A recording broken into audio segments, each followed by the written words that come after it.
Hello,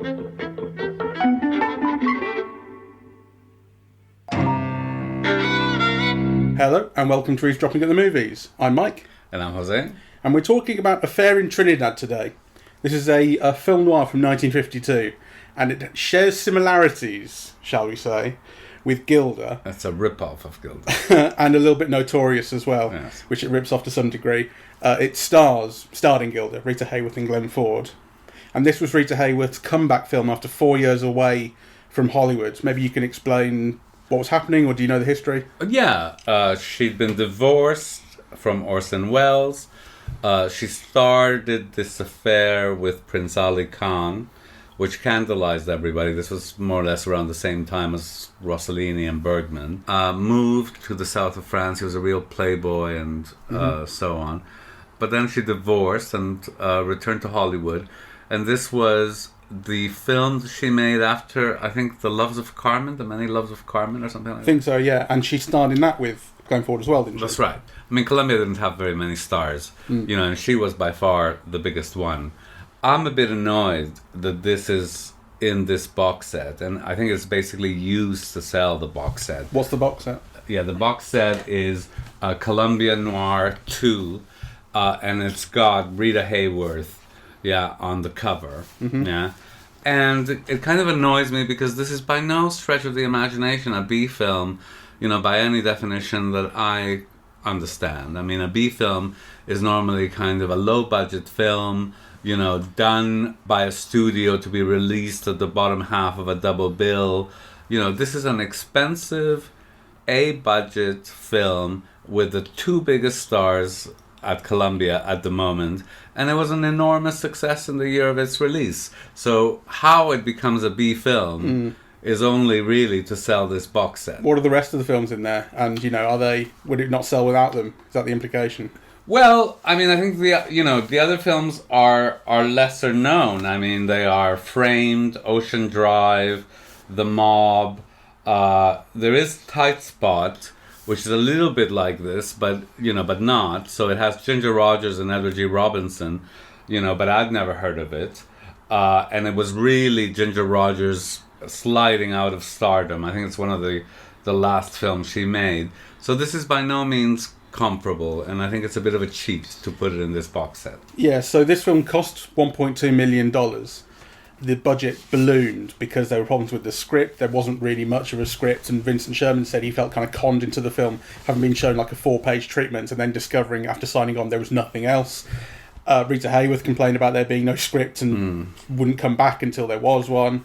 The screenwriter, Virginia Van Upp, who wrote Gilda, had personal problems and sort of couldn't finish her own script. I understand. This is all from TCM. So on TCM's website, they've got a couple of articles. There's like notes and an article by a chap called Rob Nixon that talk about the kind of history that went into this film, that it also included Columbia having to pay Rita Hayworth $3,500 a week for nothing unless they made a film with her, which is, you know, what they did, and they just kind of cobbled this one together, it sort of seems.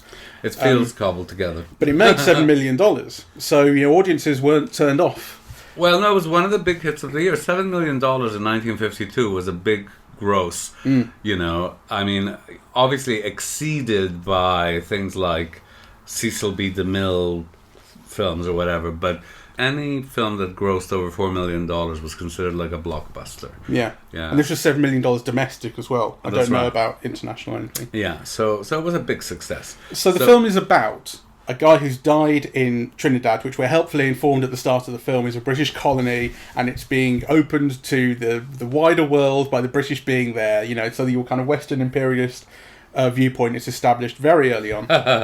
It's true. And this guy dies, and it's ruled a suicide initially. His wife is Rita Hayworth, who's a nightclub dancer, as you might expect. There's his friend, Max Fabian, who is a shifty fella from the moment you see him. He has feelings for Rita Hayworth.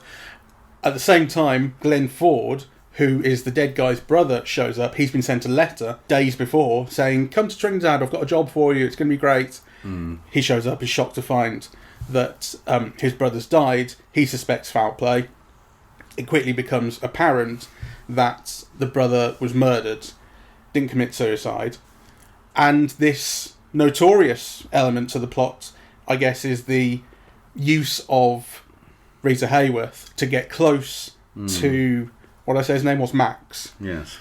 Because he's suspected of murdering him or being responsible for his murder. So she gets close to him for the sake of the police. She's also developing feelings for the brother, and he's very pissed off that she seems to be going with him. Yes. So there's a love triangle thing going on. And Glenn Ford does not look very good in this film. He's kind of filled out, so he's got like chipmunk cheeks, and he's not photographed very well either, because from some angles his ears really look like Vlad the Impaler's ears, like huge and pointy. Well, I didn't believe the chemistry between them. I think that's a central problem in the film, and we're agreed that the film is not very good because it's 100 minutes long, 98 minutes long. And after an hour and 10, I just said to you, what do you think of it so far? And you went, I don't think it's very good at all. It isn't. So we're in agreement that whatever it's setting out to do, it's not really doing. I think there are 3 reasons to watch this film. Okay. The first is Rita Hayworth. Right, she is fantastic. That opening number is fantastic. I don't think so. I love it. I disagree. I don't like her dancing at all. I thought it was clompy. Oh no, I think she's brilliant. Ungainly. No, I didn't like it. I could see what it was kind of going for, especially that she's barefoot, and that kind of adds a certain something. She's got such control, because she does minimum gestures, and she holds the screen. She's not flaying all over the place, and I think particularly in close-up, she's fantastic.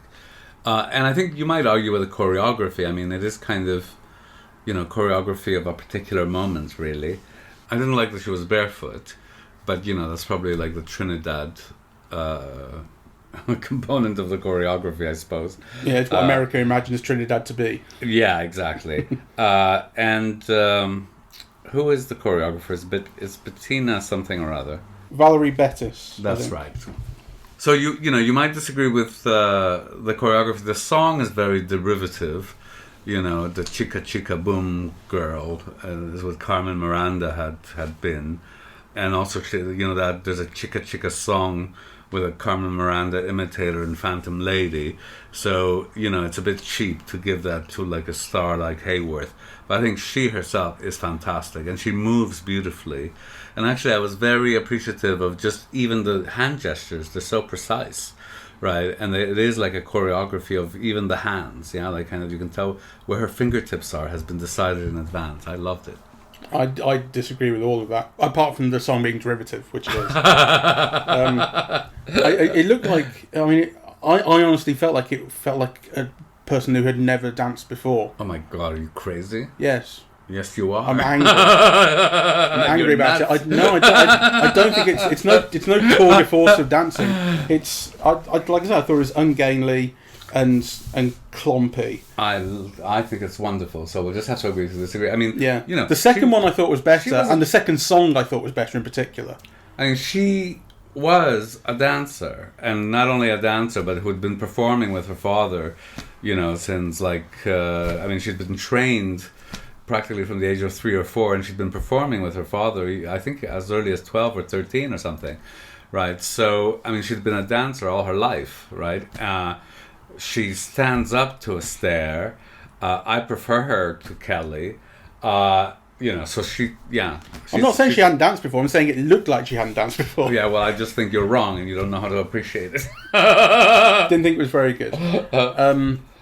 Like I say, as for the chemistry they don't share, I think part of it is Glenn Ford. I mean, on one hand, there's something I like about Glenn Ford's performance in that he's incredibly pissed off that his brother's dead and apparently been murdered, and no one seems to be making fuss. He's kind of appropriately pissed off for that.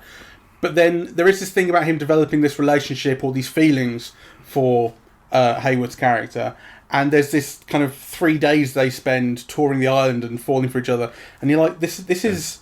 It lurches from kind of one side to the other, and when he's in his angry mode, I think, how can anyone possibly like this man? It's a stupidly written character, but I think you're wrong about the chemistry.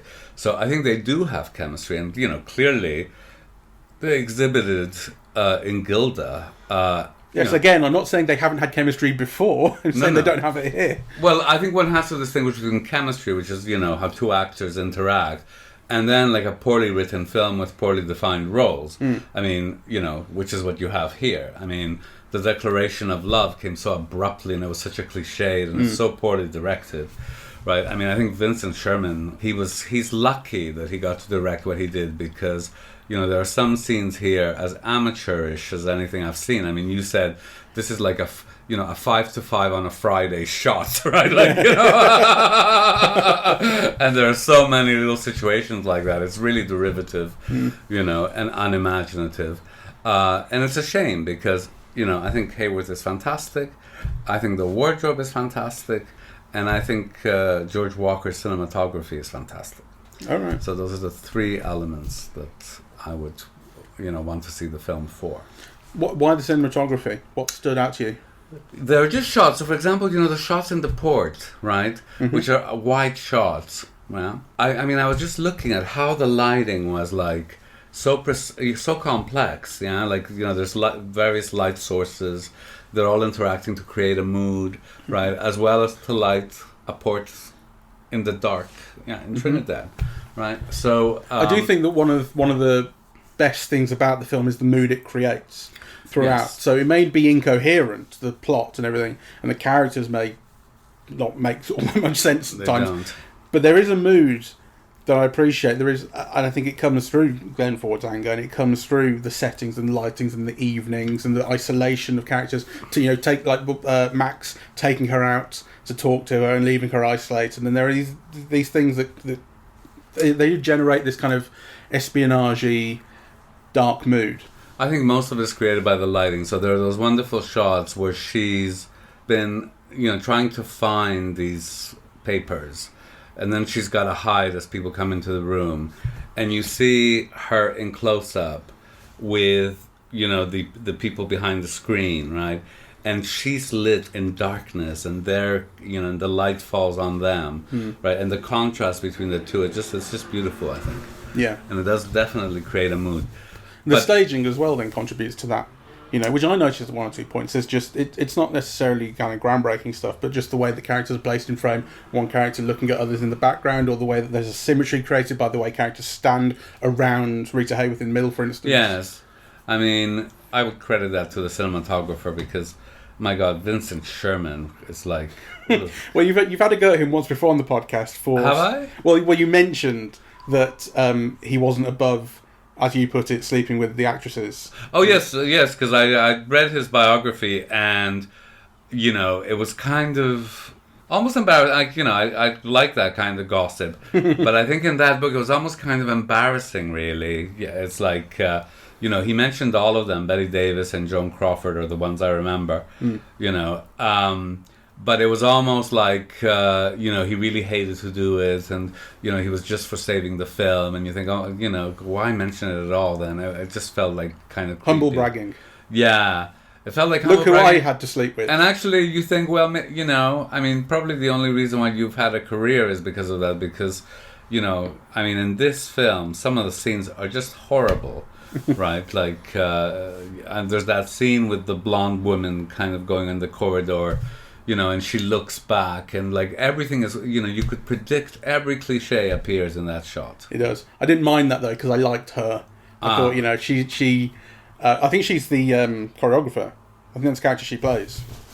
Is it? Yes. Well, she's the only other notable woman in the film, for one thing. I think it's a different person. Don't think so.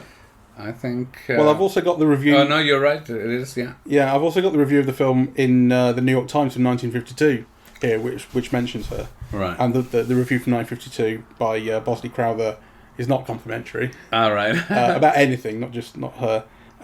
Hardly mentions it. It just says she plays the Harchar Vixen. Right. But no, it's not impressed with the film. I don't think it was impressed with the dancing either. Hold on. There's some good lines in it, but more than the stories being tedious and lackadaisically played by a cast which Vincent Sherman has directed as though he were lolling in bed. It's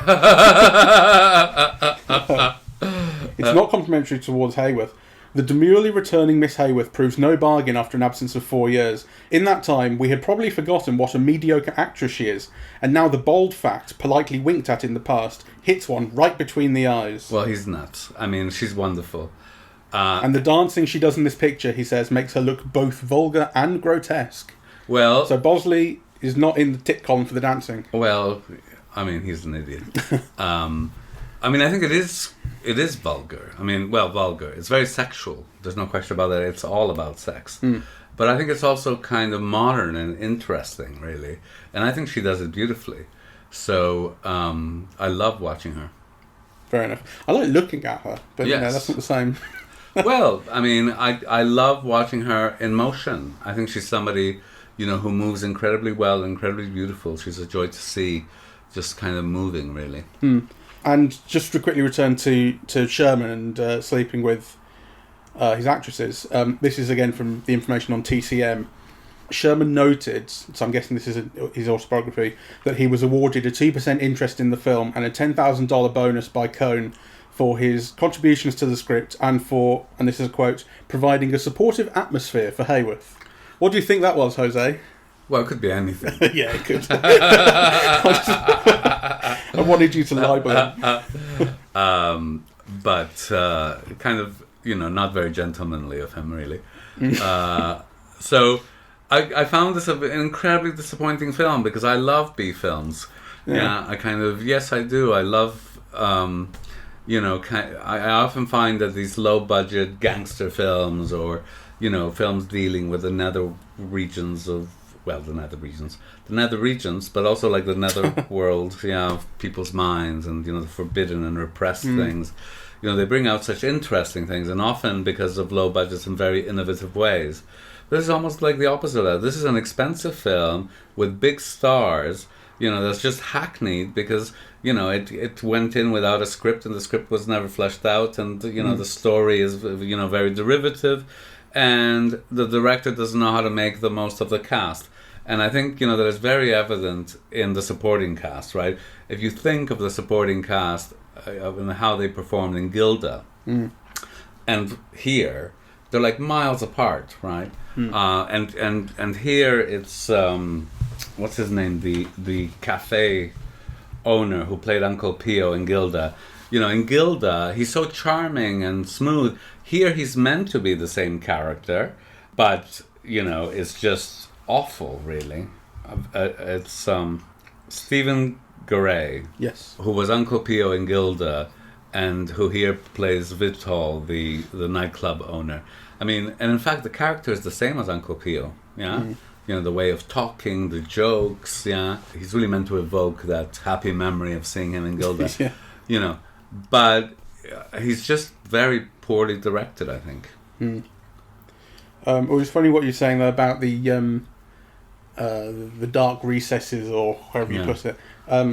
Because it did occur to me during the film that one of the other things that I liked about the mood was the sense, because this is all rich people, effectively, or at least, well, Max is rich and he has this huge mansion and he spends quite a bit of time there, and he's got his what appear to be ex-Nazi friends working on a backyard science project like the boys from Brazil. I don't think you've explained what it is, but it's like they can use the Americans' weapons to bomb America, and it's like, oh, we're evil. Yes.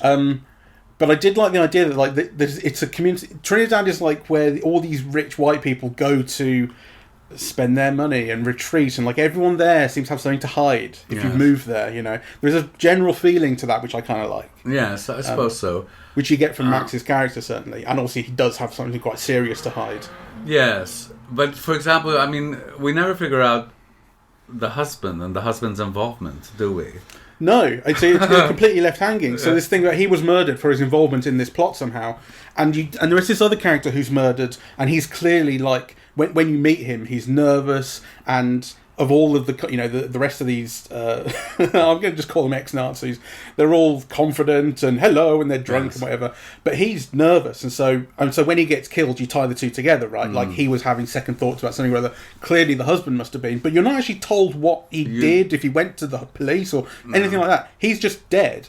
And the other thing that's left hanging, or one of the probably many other things, I haven't given thought to the rest, but she's taken upstairs by Olaf, this kind of 9-foot gorilla of a man at the end. And then the shootout happens and the bad guy dies and he runs upstairs. And then it just cuts or fades to a boat where they're going to America and they're going to start their life, Ford and Hayworth. And I said, what happened to Olaf? He's got to get past the gorilla first. He just runs into a room and gets her. It's not logical. I mean, I suppose the only other thing I really want to mention is Juanita Moore. At the beginning of the film, you ask, what kind of name is that? And then, of course, it took me a while to register that she is the mother in Imitation of Life. Right. Right. I mean, I didn't recognize her because in Imitation of Life, she's so much fatter, than she is here. Here, she's really beautiful, but the character is kind of so racist, really.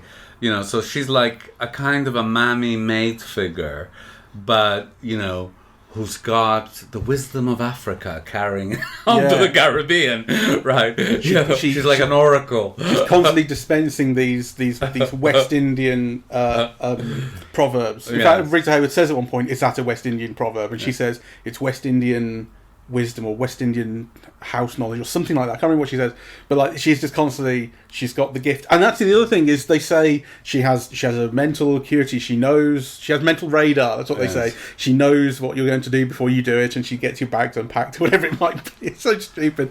And dead racist the moment you see her. Yes. And every moment after that. So, but I would like to point out, I didn't say what sort of name is that. I said that's an interesting name. Yes, sorry. Okay. Let's be precise about these important matters. So, it's a film with ultimately little to recommend it. There's historical interest. I think any film with Rita Hayworth has something to recommend it. Yes, but little else. Little else, yes. Yeah. The costumes are wonderful. And it was Academy Award nominated. And I said to you, I bet you can guess what that's for. And you went, cinematography? No. Costumes? Yes. Well, I had to be one or the other. It's the only, because I knew Rita Hayworth wouldn't be. So, and those are the only three things to like in that movie. So, so I'm glad I saw it. It's been taunting me, in this Columbia box set because I'm a real fan of Rita Hayworth. I just love watching her. But really, the box set is a con. I'll say it again. The box set is a con. Right, because the film doesn't belong here. You have to give the name of the box set if you want to really boycott Columbia Noir 2, kind of... well, I suppose it is a noir. It's a noir, that's for sure. Yeah. There's no getting around that.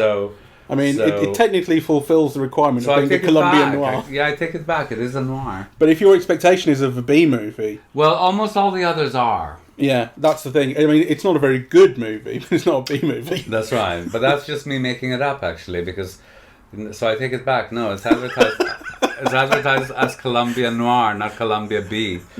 So that's just me projecting. You can keep all of this on, by the way. I don't mind being a fool. That was... Garment Jungle was on Columbia Noir 1, right? Yeah. Yeah. But, the box doesn't say anything about B films. It's just me. I was getting a tizzy over my own protection. Oh, well. Yeah. I think you're right there. It also doesn't say, it's not called Columbia Very, Very Good Noir, number 2. So, actually I've liked almost all the I liked The Garment Jungle, and I'm going to see the rest, so... I would only recommend if you're a fan of Rita Hayworth, of which there are many, many, many. Would she be your poster in prison when you're trying to cover up digging your way out with it? I don't think my poster would be a woman, though. There's a wonderful book, The Kiss of the Spider Woman. Yeah. I forget who the author is now. I read that book as a teenager, and I've seen the play, and it's also been a musical, and it's about this homosexual guy and a communist or a left-wing agitator sharing a prison cell together, right? And he entertains, so the gay guy bonds with the straight guy, and they become friends over him alleviating the boredom by making up these stories that come from films that he's seen. Yeah. And kind of, and so they involve the big film stars of the era, but of which Rita Hayworth has a special place because, Rita Hayworth was of Spanish descent, right? So I think people all over Latin America and in Spain and so on kind of claim her, you know. She was born in Mexico, right? No. She was born in the US. Oh, she was. Yeah. But her father was Spanish, and I think maybe her mother was Spanish as well.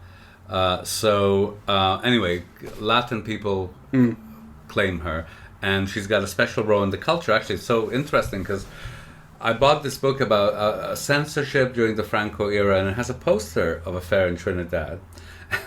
And of course, the poster was censored. Yeah. Right. And then they changed her décolleté so you wouldn't see so much of her breasts. You know, but finally, before it was approved, they painted on a dress that had short sleeves and no neck. I'll send you those pictures. It's really, you know, quite incredible. So kind of, you know, this film also in Spain has a kind of a reputation for being one of the most heavily censored visually, you know, right? Kind of in terms of the poster art. I think the reason that I assumed or thought she was born in Mexico is because she did kind of famously whiten herself, if that's a fair kind of word to use, for Hollywood, or had to. I mean, I don't know that it was like she. I think whiten is the wrong word, you know, because I mean she was white. They did electrolysis to raise her hairline, right, and they dyed her hair red, right, yeah. But those processes of transformation were very typical of any star. I mean, you don't think it is particularly speaks to? I don't think it was to make her less Latin, though. Right. I mean, it could be, but I mean, I'm not well versed in it. I just that's something I'd heard, I guess. No, I mean, let me see. She was born in 1918. And where was she born? She was born in Brooklyn. Right. It doesn't say who her mother was. It normally says in early life. She was born Margarita Carmen Cancino. Her father was Eduardo Cancino from Castilla de la Cuesta, near Seville. Yes. Her mother, Volga Hayworth, was an American of English and Irish descent. There you go. Right. Mm-hmm. This is a photograph of her in 1935. Yeah. She looks different. Yes. Though, you know, yeah, she does look different if you see her in her early films. So I've been reading, or rereading The Star Machine by Janine Basinger, and she talks about, you know, the process of stardom and of manufacturing stardom and the extent to which people could manufacture stardom or groom people for stardom, right? But that this process of, you know, trying out new hairdos, new hair coloring, yeah, kind of, you know, was all part of the process of, you know, throwing stuff so that something might stick, right? So they did it with different people.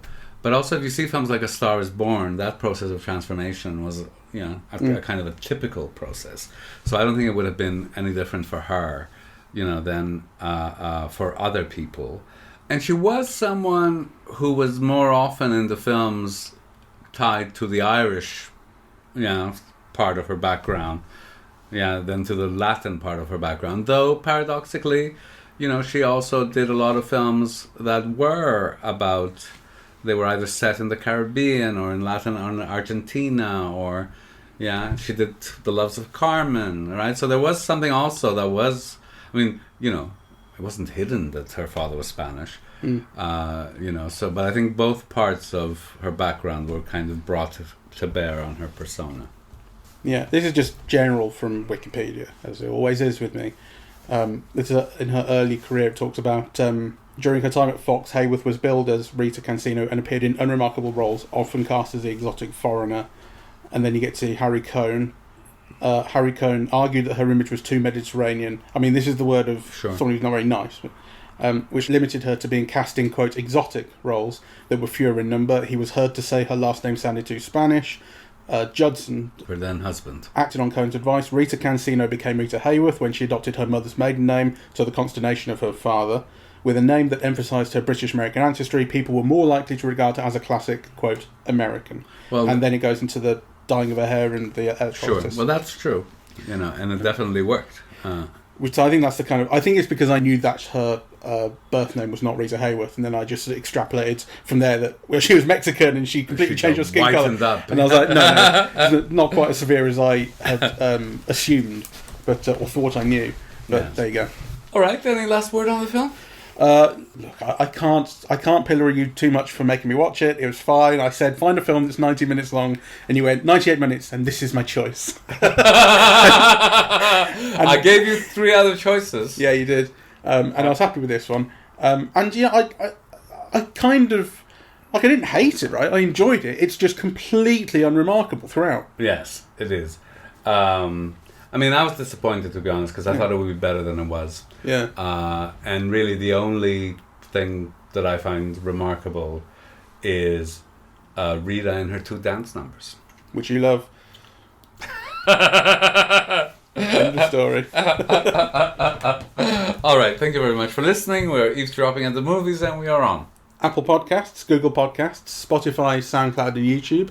On social media, we're on Facebook and Twitter. And the website is eavesdroppingatthemovies.com. Thank you. Bye-bye.